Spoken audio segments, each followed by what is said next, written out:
সুনির্দিষ্ট প্রতিকার আইনে কখন প্রতিরোধমূলক প্রতিকার পাওয়া যায়, আমরা তা নিয়ে আলোচনা করব। সুনির্দিষ্ট প্রতিকার আইনের ৬ ধারা অনুযায়ী, যখন আদালত কোনো পক্ষকে কোনো নির্দিষ্ট কাজ করা থেকে বিরত থাকার নির্দেশ দিয়ে প্রতিকার প্রদান করেন, তখন তাকে প্রতিরোধমূলক প্রতিকার বলা হয়। এটি মূলত নেতিবাচক প্রকৃতির, কারণ এখানে কাজ করতে বলা হয় না, বরং না করতে বলা হয়। নিষেধাজ্ঞার মাধ্যমে প্রদান, এই প্রতিকারটি সর্বদা নিষেধাজ্ঞার মাধ্যমে দেওয়া হয়। ৫২ ধারা অনুযায়ী এটি ২ প্রকার। অস্থায়ী নিষেধাজ্ঞা বা টেম্পোরারি ইনজাংশন, আইনের ৫৩ ধারা অনুযায়ী মামলার বিচার চলাকালীন একটি নির্দিষ্ট সময়ের জন্য দেওয়া হয়। চিরস্থায়ী নিষেধাজ্ঞা বা পারপেচুয়াল ইনজাংশন, আইনের ৫৪ ধারা অনুযায়ী মামলার রায় ঘোষণার সময় ডিক্রির মাধ্যমে চিরতরের জন্য দেওয়া হয়। আইনের ৫২ ধারা অনুযায়ী প্রতিরোধমূলক প্রতিকার আদালতের স্বেচ্ছাধীন ক্ষমতা। বাদী এটি অধিকার হিসেবে দাবি করতে পারেন না। প্রতিরোধমূলক প্রতিকারের উদ্দেশ্য ও লক্ষ্য। এর মূল লক্ষ্য হল স্ট্যাটাস কো বা স্থিতিবস্থা বজায় রাখা এবং সম্ভাব্য অন্যায় ঠেকানো। আইনগত প্রবাদ অনুযায়ী prevention is better than cure. উদাহরণ, দড়ির এমনভাবে একটি দেয়াল তুলছেন যা কবির এর আলো বাতাস চলাচলের আইনগত অধিকার বন্ধ করে দিচ্ছে। আদালত দবিরকে দেয়াল না তোলার নির্দেশ দিলে সেটি হবে প্রতিরোধমূলক প্রতিকার। আদালত ৫টি বিশেষ পরিস্থিতিতে স্থায়ী নিষেধাজ্ঞা বা প্রতিরোধমূলক প্রতিকার মঞ্জুর করেন। এই ক্ষেত্রগুলোকে সহজে মনে রাখার জন্য আমরা স্ট্যাম্প সূত্রটি ব্যবহার করতে পারি। এখানে প্রতিকার প্রদানের ক্ষেত্রগুলো বা স্ট্যাম্প হল: S for standard missing. ক্ষতি নিরূপণের মানদণ্ড না থাকলে।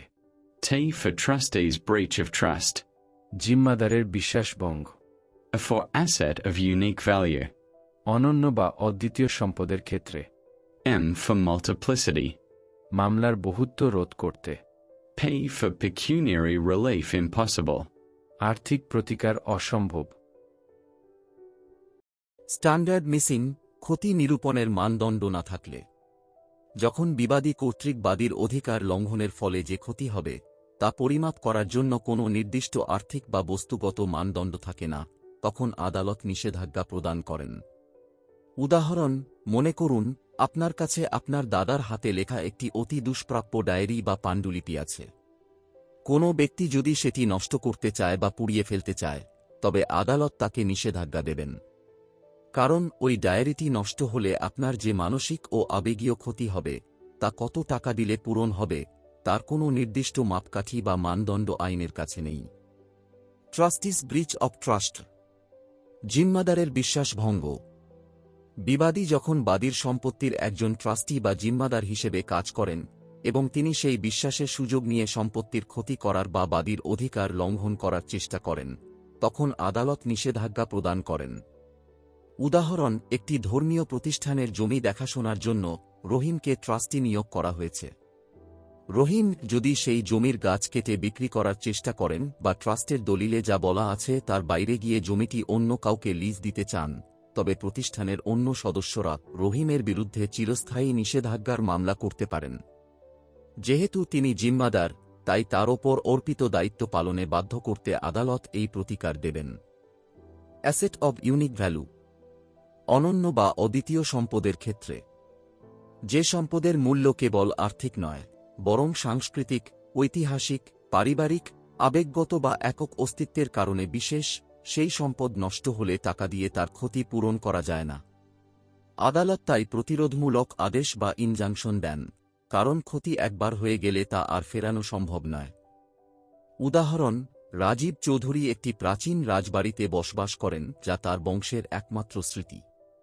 সরকার বা কোনো ডেভেলপার কোম্পানি যদি অবৈধভাবে সেই বাড়িটি ভেঙে ফেলতে চায়, তবে রাজীব চৌধুরী আদালতের আশ্রয় নিতে পারেন। এক্ষেত্রে আদালত বলবেন, বাড়িটি ভেঙে ফেললে রাজীব চৌধুরীকে যদি কোটি টাকাও ক্ষতিপূরণ দেওয়া হয়, তবুও তার আবাসন ও পৈতৃক স্মৃতির যে ক্ষতি হবে তা অপূরণীয়। এটি একটি ইউনিক অ্যাসেট যার ক্ষতি অর্থ দিয়ে পূরণযোগ্য নয়, তাই এখানে টাকার চেয়ে বাড়িটি রক্ষা করাই ন্যায় বিচার। সুতরাং ইনজাংশনই ন্যায়সঙ্গত প্রতিকার। মাল্টিপ্লিসিটি বা মামলার বহুত্ব রোধ করা।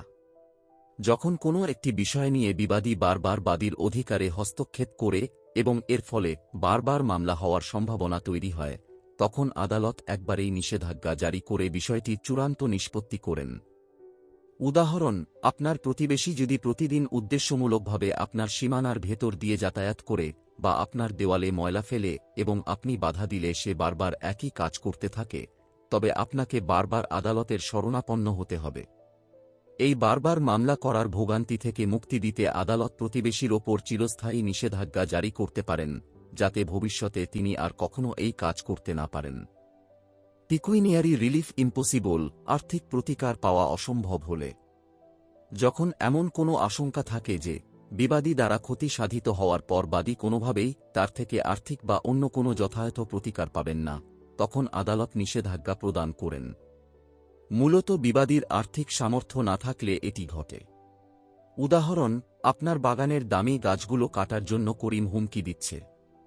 এদিকে করিম একজন নিঃস্ব বা দেউলিয়া ব্যক্তি, যার কোনো স্থাবর সম্পত্তি নেই। এখন করিম যদি গাছগুলো কেটে ফেলে, তবে আদালত তাকে জরিমানা করলেও তার কাছ থেকে আপনি কোনো টাকা আদায় করতে পারবেন না।